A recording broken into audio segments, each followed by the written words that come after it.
សួស្តីបងប្អូនថ្នាក់ទី12ផ្នែកវិទ្យាសាស្ត្រពិតនិងវិទ្យាសាស្ត្រសង្គមឥឡូវយើងមកមើលអង្គទេក្រាលត្រៀមប្រឡងវាក់ឌុបយើងតទៀតហើយនឹងគ្រូមានលំហាត់ចំនួន5បាទនេះដើម្បីអនុវត្តបាទដំបូងគឺខ្ញុំលើកយកអង្គទេក្រាលមិនកំណត់សិនបាទឥឡូវគ្នាយើងមើលដំណោះស្រាយទាំងអស់គ្នាជាមួយគ្រូទី1ម៉ាត់ទី1គណនាអង្គទេក្រាល e ស្មើប៉ុណ្ណឹង 3x ការ៉េដក 4x បូក 5 អញ្ចឹងគ្រូរំលឹករូបមន្តបន្តិចរូបមន្តយើងអង្គទេក្រាល x ស្វ័យគុណ n dx ស្មើនឹង x ស្វ័យគុណ n បូក1លើ n បូក1បូក c ដែល c នេះគឺជាបោះ a ដាក់ផងអញ្ចឹងអង្គទេក្រាលប៉ុណ្នេះមក3នេះយើងអត់ប៉ះពាល់ទេយើងទុកដដែលចំណែក x ការ៉េនេះយើង n យើងពេលហ្នឹង2អញ្ចឹងយើងអាចសរសេរបានទៅជា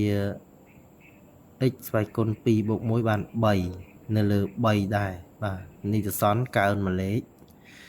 ចំណែកដក4នេះយើងអត់ប៉ះពាល់ទេទុកដដែលហើយអានេះ x ហ្នឹងនីតិសន្ន1អញ្ចឹងបូកថែម1ទៅបាន x ការ៉េលើ2ដែរណា1បូក1 2ចំណែកអង្គទេក្រាល 5 dx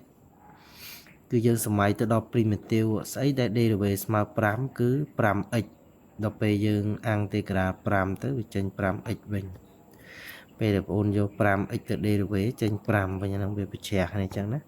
អញ្ចឹងរូបមន្តអង្គទេក្រាល k dx ស្មើនឹង kx បូក c ដែល k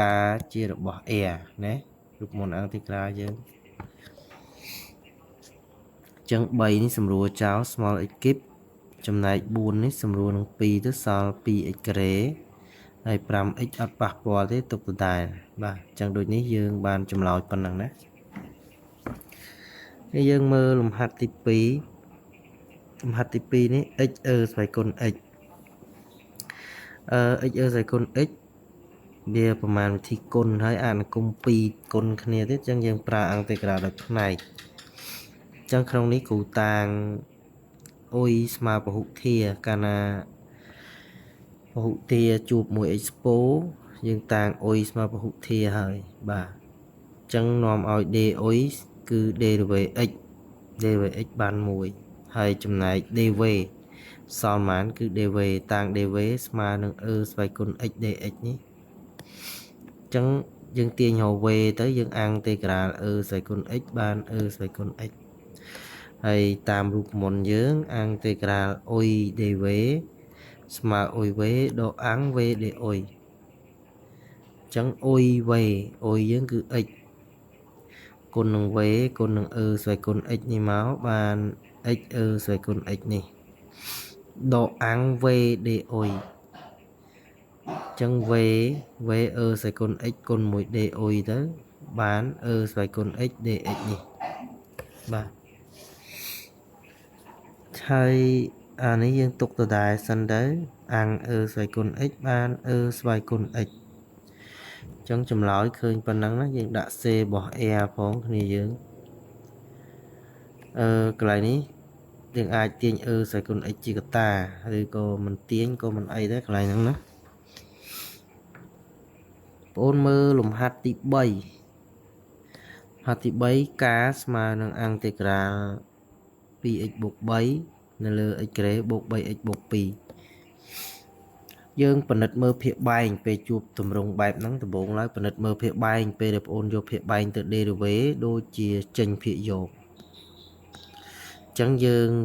រំលឹករូបមន្តមួយគឺអង្គទេក្រាល d អុយនៅលើអុយស្មើលិនតម្លៃដែលខាត់អុយបូក c ដែល c របស់ air ណាអញ្ចឹងកន្លែងនេះគ្នាយើងតាងអុយស្មើនឹងប៉ុណ្នេះមកខ្ញុំសុំសម្រាយឲ្យមើលបន្តិចពេលដែលបងអូនតាងអុយស្មើភាគបែងបងអូន derivative មកបានប៉ុណ្នេះអញ្ចឹងយើងទាញបានការ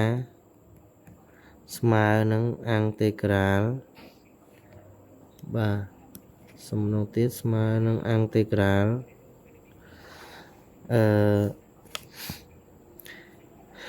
អង់តេក្រាល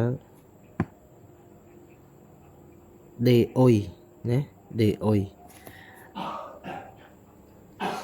d អុយនៅលើអុយ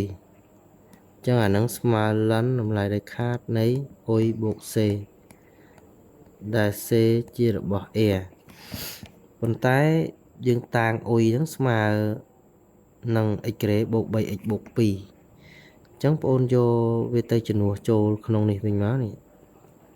យកចំនួនចូលក្នុងនេះវិញមកយើងទទួលបានប៉ុណ្នេះណានេះយើងទទួលបាន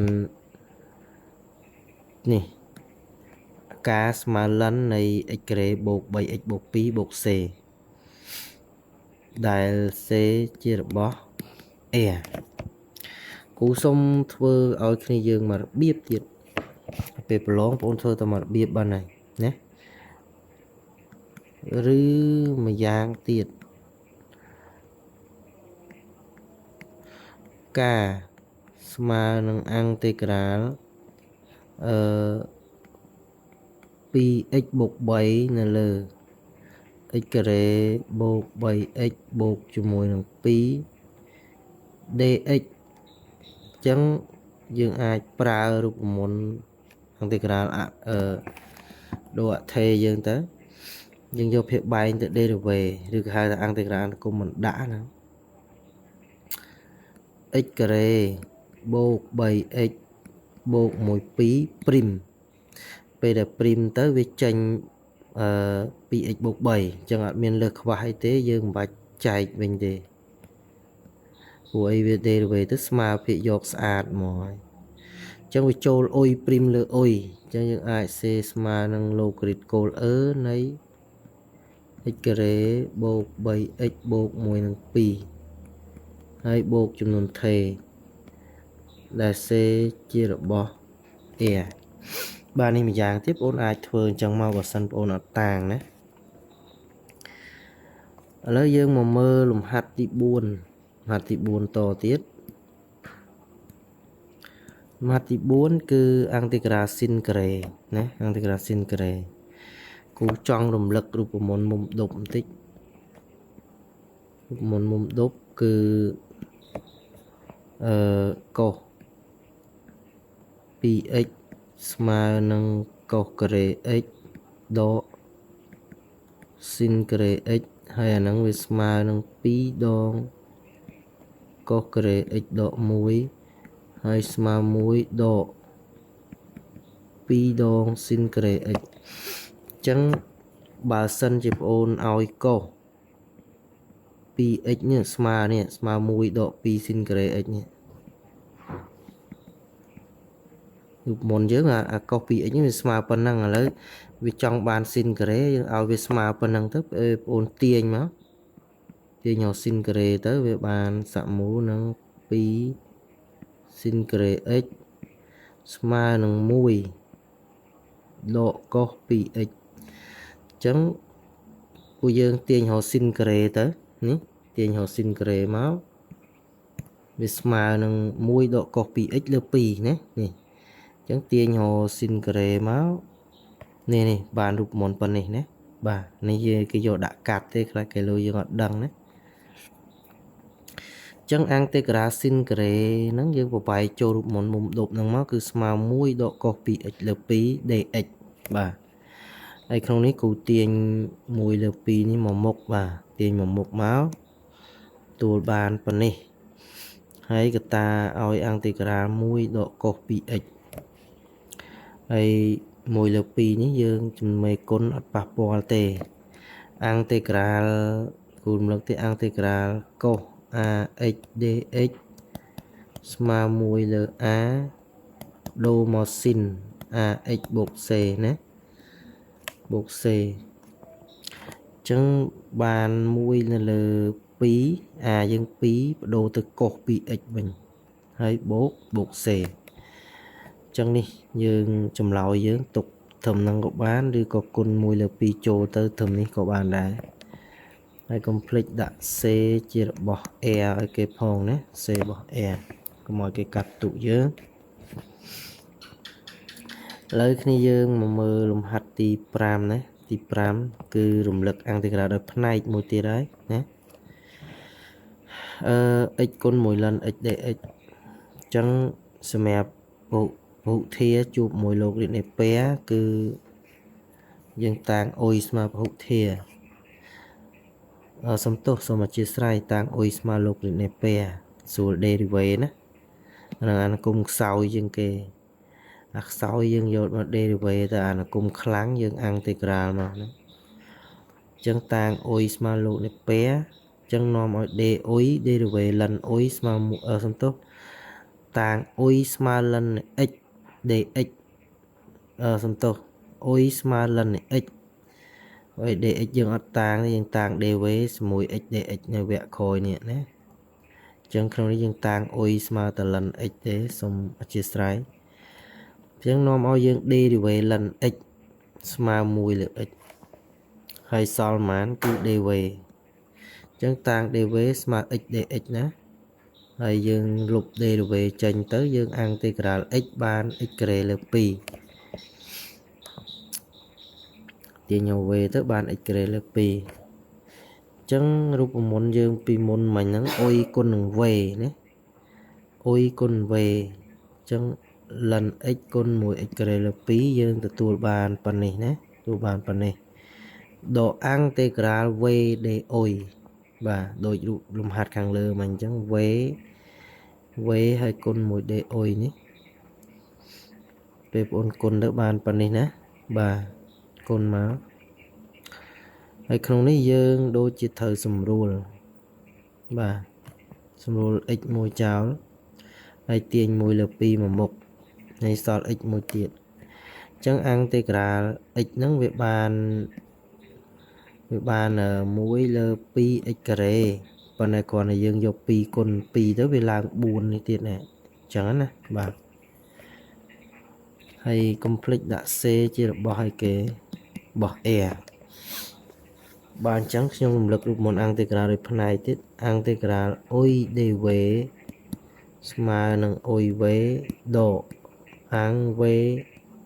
d អុយគូខ្លាចយើងពិបាកមើលគូសុំធ្វើអាហ្នឹងម្ដងទៀតទៅធ្វើម្ដងទៀតតាមពិតដូចគ្នាទេឥឡូវយើងតាំងលេតនេះតាំងណាតាំងអុយស្មើជាមួយនឹងលិន x តាំងអុយស្មើលិន x នាំឲ្យ d អុយ derivative លិន x បាន1លើ x បាទហើយយើង derivative ហ្នឹងគឺធៀបមួយអថេ x អញ្ចឹងសល់ប៉ុន្មានគឺ dv ស្មើ x លិន x អញ្ចឹងយើងទាញរក v លុប derivative ចេញយើងជាប់អន្តេក្រាលគឺ x dx អញ្ចឹងអាហ្នឹងស្មើនឹងអន្តេក្រាល x ស្មើ1លើ 2x ការ៉េអញ្ចឹងយើងទាញបាន m ស្មើអន្តេក្រាលសំទោសស្មើអុយ v ដកអាំង v d អុយបាទ c ទៅដើម្បីចាំរូបមន្តអញ្ចឹងអុយយើងគឺលិន x ចំណែក v គឺ1លើ 2x ការ៉េលិន x បាទគុណដាក់ណាមុនក៏បានដែរដកអន្តេក្រាល v d អុយអញ្ចឹង v យើងគឺ1លើ 2x ការ៉េ d អុយយើងគឺ1លើ x dx អញ្ចឹងអាហ្នឹងគឺស្មើនឹង1លើ 2x ការ៉េខ្ញុំទុកដែរ1លើ 2x ការ៉េគុណ1លិន x គូទុកដែរណាហើយអានោះដកអន្តេក្រាលសំទោសខ្ញុំទាញមេគុណ2 1លើ2មកមុខមកសល់អន្តេក្រាលសម្រួល x មួយចោលសល់អន្តេក្រាល x dx ចឹងគ្រូមកស្មើខាងនេះវិញមកទៅស្មើនឹង1លើ 2x ការ៉េលិន x នេះគ្រូទុកនៅដែរដកនោះបាន 1 លើ 2 គុណជាមួយនឹងអន្តេក្រាល x ហ្នឹងបាន1លើ 2x ការ៉េបូក c ដែលក្នុងនេះ c គឺជារបស់ r ហើយ2គុណ2បាន1លើ 4 បាទចានឹងស្មើនឹង1លើ 2x ការ៉េលិន x